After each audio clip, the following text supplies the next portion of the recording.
Olá! Hoje a gente vai mergulhar fundo em um dos conflitos mais polêmicos da história recente, a Guerra do Iraque de 2003. Mas vamos olhar para essa história por um ângulo que, olha, quase nunca é discutido. Um que foca não só em armas, mas numa força poderosíssima que move o mundo: o dinheiro. Bom, a história que todo mundo ouviu na época, a narrativa oficial, era bem direta, né? A justificativa para invadir o Iraque era a suposta ameaça de armas de destruição em massa e as ligações com o terrorismo. E essa mensagem foi martelada, repetida à exaustão por gente do alto escalão, preparando o terreno para o que viria a seguir. Agora, e se, por trás de toda essa conversa, de toda essa retórica, estivesse rolando uma outra guerra? Uma guerra monetária? Uma guerra para proteger o ativo mais importante dos Estados Unidos, que, segundo essa análise, não é o petróleo em si, mas a moeda que a gente usa para comprar o petróleo. Pois é disso que a gente vai tratar agora. Então, para a gente conseguir entender essa linha de raciocínio, a gente precisa dar um passo atrás e falar sobre uma coisinha chamada privilégio exorbitante do dólar. A ideia é a seguinte: como o dólar é a moeda que, na prática, manda no comércio mundial, os Estados Unidos têm uma vantagem que nenhum outro país tem. Eles podem literalmente imprimir dinheiro para pagar pelo que compram de fora. Isso permite que eles mantenham déficits gigantescos e financiem uma presença militar no mundo todo de um jeito que seria impossível para qualquer outra nação. É um pilar central do poder global americano. Tá, mas como é que esse privilégio se sustenta na prática? O ponto-chave aqui é o sistema do petrodólar. Funciona assim. Lá nos anos 70, depois que o padrão ouro acabou, os Estados Unidos costuraram um acordo com a Arábia Saudita e a OPEP. O combinado? Todo o petróleo seria vendido obrigatoriamente em dólares. Isso forçou o mundo inteiro a precisar de dólares o tempo todo, criando uma demanda constante e artificial. E o dinheiro que os países produtores ganhavam, os tais petrodólares, voltava para a economia americana, geralmente na forma de investimentos. E olha, ter o mundo inteiro correndo atrás da sua moeda, os benefícios são gigantescos. Permite aos Estados Unidos acumular dívidas enormes, pagando juros baixos, financiar centenas de bases militares pelo planeta e manter um déficit comercial, ou seja, consumir muito mais do que produz. É o ciclo que se retroalimenta. O poder do dólar financia o poder militar, que, por sua vez, protege o poder do dólar. Uma coisa está amarrada na outra. Pois bem, é exatamente nesse sistema, nesse delicado equilíbrio de poder, que Saddam Hussein resolveu mexer. E, segundo esta análise, foi aí que ele cometeu o que seria seu erro fatal. Olha só essa cronologia que é fundamental para entender o argumento. Em 99 nasce o euro, a primeira moeda com força para talvez um dia competir com o dólar. Um ano depois, em setembro de 2000, Saddam Hussein anuncia: o petróleo do Iraque não vai mais ser vendido em dólar, a partir de agora só em euro. E, pouco mais de 2 anos depois, começa a invasão. A coincidência de datas é, no mínimo, interessante. E atenção, isso não foi só um gesto simbólico, não. Longe disso. Na prática, a jogada do Saddam deu muito certo financeiramente. Nesse período, o euro se valorizou bastante contra o dólar, o que significou que o Iraque acabou ganhando mais dinheiro com seu petróleo. A manobra mostrou para o mundo que existia sim uma alternativa lucrativa ao dólar. E aqui está o pulo do gato, o verdadeiro perigo na visão de Washington.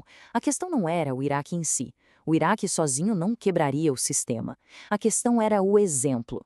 Se outros países produtores importantes, como Irã, Rússia ou Venezuela, resolvessem seguir o mesmo caminho, aí sim a gente poderia ver uma fuga em massa do dólar. E as consequências para a economia americana seriam devastadoras. Então, por essa ótica, a guerra não foi só pelo petróleo. Foi uma guerra pelo dólar. O objetivo, de acordo com essa análise, era mandar uma mensagem bem clara: reafirmar o controle e eliminar qualquer ameaça a esse sistema do petrodólar que sustenta tanto poder. E as primeiras medidas tomadas logo depois da queda do Saddam são muito sugestivas. Primeira coisa, o petróleo iraquiano voltou a ser vendido em quê? Em dólares, claro. Imediatamente.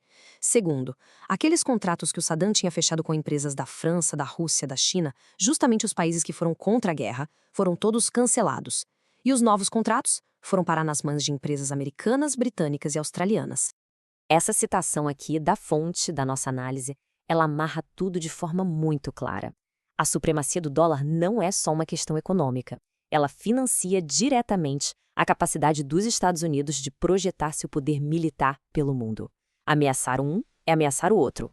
Ok, mas toda essa conversa de geopolítica, de moeda, de poder, ela não acontece num tabuleiro de xadrez abstrato. Ela acontece no mundo real. E ela tem um custo humano absolutamente devastador. Agora, a gente precisa olhar para a realidade brutal que se desenrolou no Iraque. 208.167. Esse é o número. É a estimativa mais alta de mortes de civis que foram documentadas. Cada um desses números era uma vida, uma história, e como a gente vai ver, esse número, por mais chocante que seja, pode ser só a ponta do iceberg. A verdade é que ninguém sabe o número exato. E talvez nunca saibamos. Estudos diferentes, com métodos diferentes, chegam a números muito distintos. Vão de 150 mil até mais de 650 mil mortos só nos primeiros anos. Essa diferença brutal entre as estimativas só mostra uma coisa: o tamanho do caos e da violência que tomou conta do país. E essa tabela aqui deixa claro que a violência não acabou com a invasão. Na verdade, foi o contrário. Ela explodiu. Olha os números de 2006 e 2007. É o auge da insurgência, da guerra civil sectária que simplesmente devorou o país anos depois da queda do regime de Saddam. E o tipo de violência era aterrorizador. Olha isso. A principal causa de morte registrada foi execução depois de um sequestro. 1/3 do total. Isso não é estatística de guerra convencional. Isso é o retrato de uma sociedade que se desintegrou em uma violência brutal, predatória, muito longe de um campo de batalha tradicional. E os custos, claro, vão muito além de quem morreu. A guerra gerou uma crise de refugiados gigantesca. Praticamente metade da classe média iraquiana fugiu do país. Houve uma fuga de cérebros massiva, com milhares de médicos e acadêmicos mortos ou exilados.